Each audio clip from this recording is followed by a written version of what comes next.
So I really enjoyed making that Paranormal Alabama and makeup video that I made a couple weeks ago. So I couldn't help it. I want to do another one. So we're back today for another sort of get ready with me while I chat about more stories from Alabama, the state that I live in. And since it's Valentine's week, hopefully I'll get this out before Valentine's Day, I thought we'd do a nice red look. And this look is inspired by Lauren. I've never tried anything like this before, so again, this is going to be experimental, this is going to be new, so we're just going to see how it goes, okay? I was very tempted just to go straight back to MUFON and the BFRO databases and share more from those, but I thought instead I'll try something a little different. We're going to go with kind of a more local legends kind of theme this time. Most of these stories could have been their own complete video, like by themselves. So if you're interested in more details in any of these, you can Google them or you can talk with me in the comments. So yeah, I decided to talk about some places of interest throughout the state that have like their own urban legends to go along. And just some interesting places that we have here. Our first location today is in Oxford, Alabama, and the place is called Hell's Gate Bridge. It is a truss bridge, like an old kind of bridge. It's closed now. It's still standing, but it's just, you know, you can't drive on it. It's blocked off.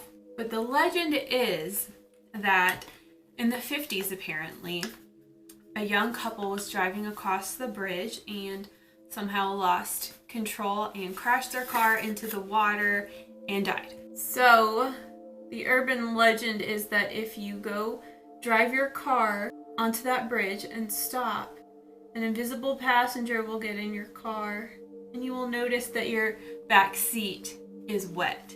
And then the other part of this bridge, it's why it's called Hell's Gate, apparently if you drive onto the bridge and you stop and you look over your shoulder, like you look behind you, it'll look like the gates of hell. Most descriptions online said the fiery gates of hell. However, I couldn't determine if like people actually saw a vision of fire or what. But you can still go to it, and I want to. I haven't been. But it's just a cool old bridge that's just really overgrown now. Apparently, various paranormal investigation teams have gone out there but have been unable to find any evidence of whether the place is haunted, which doesn't really mean anything to me. What does mean something to me is personal anecdotes, so I scoured looking for a personal anecdote from someone who's actually seen the fiery gates of hell or had a wet car seat, and I couldn't find anything. So unfortunately, that is the end of the Hell's Gate Bridge story. Okay, moving on. Our next location, we're going to talk about Old Cahawba. Cahawba was once the capital of Alabama in the early 1800s. Now our capital is Montgomery, in case you forgot. So Old Cahawba did not stay our capital long because, I don't know, some people were against it apparently, and they would claim like, oh, well, it's right on the river and it's at a low elevation, so it's just really not a healthy place for our capital to be. And it ended up moving to Tuscaloosa. But it was the booming capital for about 6 years. It was still, of course, occupied, even though it wasn't the capital afterwards. But then it was abandoned shortly after the Civil War. It was abandoned for lots of interesting reasons, which I'm not going to get into, but everybody just moved out. They left. But at one point, before they abandoned, up to 3,000 people lived there. So it was a pretty big place. And now it's a ghost town. A real live ghost town. It's ruins. But it's now known as an archaeological park, kind of like a historical site that you can go and visit and like wander around, or you can ride your bike around and just learn about the history. I've been there 2 or 3 times myself with Zach. I'll tell you what it's like. First of all, it's in the middle of nowhere. And the most notable thing about the town is this, you can still see where the streets were. Like you can still see the grid, like the blocks of streets throughout the whole space. There aren't a lot of buildings left. There are some structures left, and then some historical structures that have been moved onto the site that weren't actually from there. And there are some beautiful cemeteries still on the site. And you can just see like little dips and like little like remnants of foundations and, you know, all that kind of stuff. But it's so hard to really imagine a full-fledged town there, like with a big old courthouse and, you know, all this other stuff. But it was there, and I really enjoyed just trying to picture it, trying to picture tons of people walking around and like this place actually being a town, because it's ruins, which is wild to me. And there's so much history there. There's so much history, more than we could ever even imagine. But of course, there's like death and murder and war-related stuff and all kinds of things that might make a place have some paranormal activity. There is even a legend from the town, from the time it was occupied, of a will-o'-the-wisp, like a light, a little orb of light that would fly around that people would see. So the town itself even had its own ghost story before it became a ghost town. And as for the cemeteries, I think there are 3. And when Zach and I first went to Old Cahawba, we were just exploring, and Zach can pick up on paranormal vibes. He could pick up on vibes that I can't pick up on. He's what you might call a sensitive. This is making me look diseased. This is not working. When we were in the slave cemetery, it was tucked away in the woods. There was nobody else out there, but the wind was blowing and it just felt kind of eerie. There's a lot of Spanish moss like hanging from the trees and stuff, and it was just all blowing around, and I was just like reading the gravestones and stuff and just imagining. And then Zach said that he could feel somebody was watching us. He could feel like we were surrounded, and he could just feel there were presences all around us in the woods surrounding the cemetery. And I was like, oh, okay. He didn't feel like it was anything dangerous, but like they were definitely there and they were definitely looking. And like I said, I don't have those kinds of feelings. I don't have those kinds of experiences, so I like to have him as my radar. Also, we went on a haunted like wagon ride that they hosted at Halloween a couple years ago, and you just got to ride through all the empty streets. Everything's like woods now, so it's still like kind of spooky. So you get to ride through all the streets on a wagon. And then there was a local paranormal team that was in one of the structures. It was a building where the slaves used to live. And they were doing an investigation, and like each group of wagon riders could go in and like participate. It was kind of cool, but there were so many of us, I wouldn't think that anything big could happen, you know. But I think Old Cahawba has a lot of potential, and it's just a really interesting place. I'm fascinated by modern ruins. Our next location is Jack Cole Road in Hayden, Alabama. This is a notorious road. It's also very old. Since 1890, 68 people have died on this road. Well, apparently there was once a hospital on the road, which accounts for 60 of the deaths due to a cholera outbreak. However, since then, several more deaths have occurred, and they're all kind of mysterious circumstances.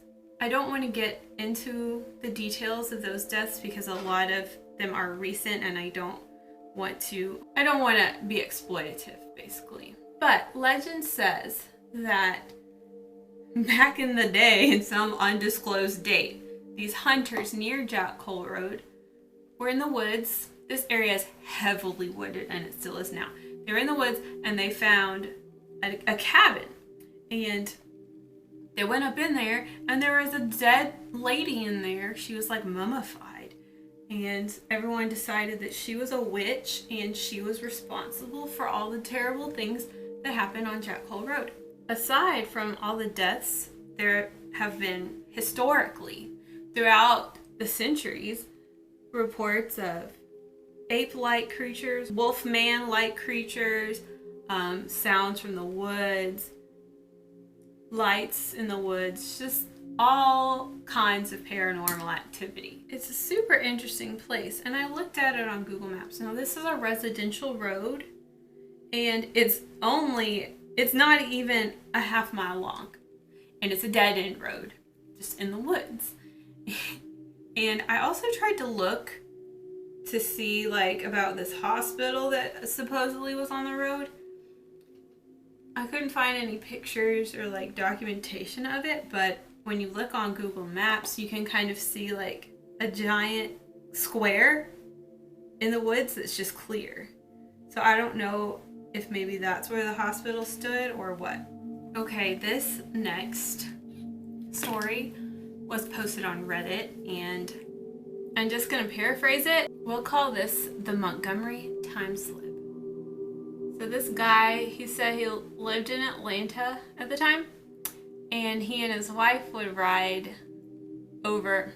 I've never heard of someone coming from Atlanta to here. Usually we're leaving here and going to Atlanta. But he and his wife would ride over to go to the casino. I believe he means the one in Wetumpka. It was about a 3-hour drive. He said they always followed their GPS, and most of the drive was, through thick woods of nothingness, which I can vouch for. So he said the second time they went, nothing was looking familiar. Their GPS lost its signal, and they didn't know if they took the wrong turn, but he's like, well, since we're in the middle of nowhere, that's probably why the GPS isn't connecting. So they came to this fork in the road, and there was no signage telling them, like, where they were or where they should go. But there was an old gas station. He said it was the kind of gas station that had a garage attached to it, and he said there wasn't much inside but like a counter and a soda cooler. Our hero goes into the gas station to ask the guy that works in there directions, and he said the guy looked like he was homeless and on meth. So the attendant was like, just go straight for 5 miles, and then you'll come to a T and you'll need to go left, and then in about 45 minutes you'll hit Montgomery. So our hero, he follows the directions, he goes straight for another 5 miles, gets to the fork in the road, but the left that the guy told him to take is a dirt road.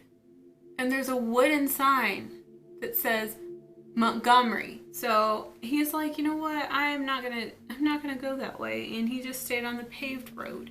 And eventually he did find Montgomery. He said, everything went as normal, and for the next several months they went back to Montgomery several times. And the GPS always told him to take a left at that fork in the road. But he said that gas station was not there anymore. That gas station was gone. There was just nothing there. And the wooden sign wasn't there. The post that the sign was once on was still there, but the wooden sign wasn't there. And anyway, the whole reason he made this post on Reddit is because he's like, what is this? Have you ever heard of disappearing places, like vanishing places before? He's like, what just happened? I don't know if this guy had even heard of the idea of time slips before, and I hear this a lot when it comes to people who are traveling. They'll stop at a place that seems kind of off. Maybe the clothes are weird, maybe the decor is weird, like a diner, gas station, whatever. But they're like, okay, and the next time they're in the area, that building is completely gone. just if you don't know anything about time slips, just start Googling around and you'll find lots of stories like this. So basically, what the idea is, he slipped out of our timeline and into another timeline or another period in time. It's kind of like accidental time travel, but you just like slip out and then you slip back in. So it's possible that 40, 50 years ago, what have you, that gas station was there, but it's not here now.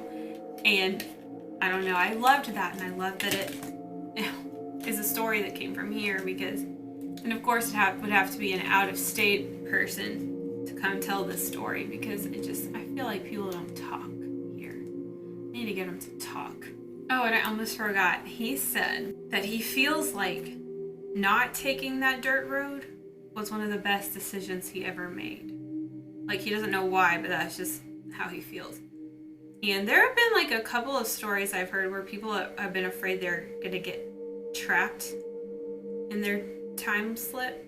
So maybe that's why he was having that kind of feeling. This makeup look's going a little faster than I thought it would, so while my eyelash glue dries, I'm just gonna continue. So, there's another phenomenon in Bibb County, Alabama, called the Centreville Lights. They're known by a few other names, but we're just gonna go with the Centreville Lights. Apparently, there's this old church attached to a cemetery somewhere in Bibb County. And if you park in the center of the church's cemetery, you can make these lights manifest. You're supposed to turn your car completely off, blink your headlights 3 times, and then the lights are supposed to appear. One person said they have seen the Centreville Lights several times. One time in particular, they went out on Halloween to see them. And then on the way home, their headlights would not stop blinking on and off over and over. This is after witnessing the lights. And their headlights wouldn't stop blinking to the point where they just had to pull over and wait for it to stop. Okay, there's probably time for one more. Alabama has its very own river monster / sea serpent. In the 1800s, there were sightings of river monsters in both the Tennessee rivers and the Alabama River. And the legend was that if you saw this sea monster, you would die. You were gonna die. In 1822, a man named Buck Sutton saw a sea monster undulating in the Tennessee River, and he died a few days later. Apparently there are several similar cases throughout the 1820s, but there have been sightings as recently as 1993. The Coosa River, also here in Alabama, has its own sea monster stories from the 1800s.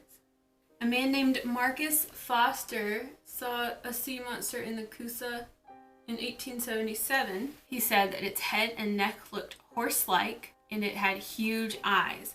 And once he came forward with the story, a lot of other people started coming forward with their stories. So, this scaly creature with fins living in these freshwater rivers were sighted throughout Alabama as early as 1816 and as recently as 1993. I really like any kind of cryptids, sea monsters, river monsters. It's really interesting. I'm amazed that Alabama has its own little sea monster. Though I guess 1993 wasn't that recently anymore, was it? Well, I guess that wraps up this Valentine's Day makeup look. I feel like we only got, 4 stories? I hope it was at least slightly spooky. I had several more prepared for today, but since the makeup is over, we'll just have to save those for next time. I hope you have a great Valentine's Day season. I just like the red, the pink, the hearts, the candy, all that kind of stuff. This makeup looks scary in the viewfinder, but it looks okay in the mirror. So who knows what the truth is. I hope to continue just doing this series until I feel like I've done enough of it. Still kind of getting the hang of like the pacing and the multitasking part of it. And I feel like I forgot to add detail to the story to make it a little more atmospheric, but we're learning, and this is where I'm at right now. So, happy Valentine's Day. I'll see you in the next video.